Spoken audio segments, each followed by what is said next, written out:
এক মহিলা প্রশ্ন করছে ডক্টর জাকির নায়েককে, আচ্ছা আপনি তো বললেন হিন্দু মুসলমান খ্রিস্টান বৌদ্ধ সব ভাই ভাই, তো সব যদি আমরা ভাই ভাই হই, আমি তো হিন্দু, ওই মহিলা বলছে আমি তো হিন্দু, তা আপনার মক্কা মদিনে আমরা যাইতে পারি না কেন? এটা কঠিন প্রশ্ন। আমি চিন্তা করলাম কি জবাব দেয়, আমার কাছেও জবাব আছে, কিন্তু উনি কি বলেন সেটা শোনা দিতে। উনি জবাব দিলেন, বোন আপনার বাড়ি কই? কই তো ইন্ডিয়া। জন্মস্থান কোথায়? এখানে। আমার জন্মস্থান এখানে। আচ্ছা বোন আপনি কি জানেন যে ইন্ডিয়ায় এমন এমন জায়গা আছে যেখানে এখানে জন্মগ্রহণ করার পরেও সে জায়গায় আপনি আর আমি যাইতে পারি না, এরকম জায়গার নাম জানেন? কোন এরকম জায়গা থাকবে কেন? আমি ইন্ডিয়া জন্মগ্রহণ করছি, সব জায়গায় যাইতে পারি।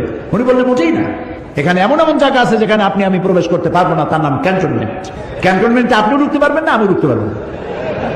ক্যান্টনমেন্টে ঢুকবে যারা নিরাপত্তার দায়িত্বে, দেশ রক্ষার দায়িত্বে যারা আছে, যে কোনো মুহূর্তে ডাক দিয়ে বলে জান দেওয়ার জন্য, রক্ত দেওয়ার জন্য, জীবন দেওয়ার জন্য ঝাঁপায় পড়বে, সেসব সেনাবাহিনীর জন্যই ক্যান্টনমেন্ট তৈরি করা হবে। ওখানে আপনি আর আমি যাইতে পারবো না। ইসলামের একটা ক্যান্টনমেন্ট আছে, সেটার নাম মক্কা আর মদিনা। ওইখানে ওই সব লোকেরাই যেতে পারে যারা আল্লাহর জন্য জান দিতে পারে, মাল দিতে পারে, রক্ত দিতে পারে। প্রিয় বোন, আপনিও যেতে পারবেন। আপনার পাসপোর্টে একটা ভিসা লাগান, ভিসার নাম লা ইলাহা ইল্লাল্লাহু মুহাম্মাদুর রাসূলুল্লাহ। কালকে আপনি মক্কা মদিনা চলে যান। কি সুন্দর জবাব! আমার খালি দোয়াই আসলো যে আল্লাহ তাআলা কি ব্রেন তুমি তাকে দিয়েছো, সুবহানাল্লাহ।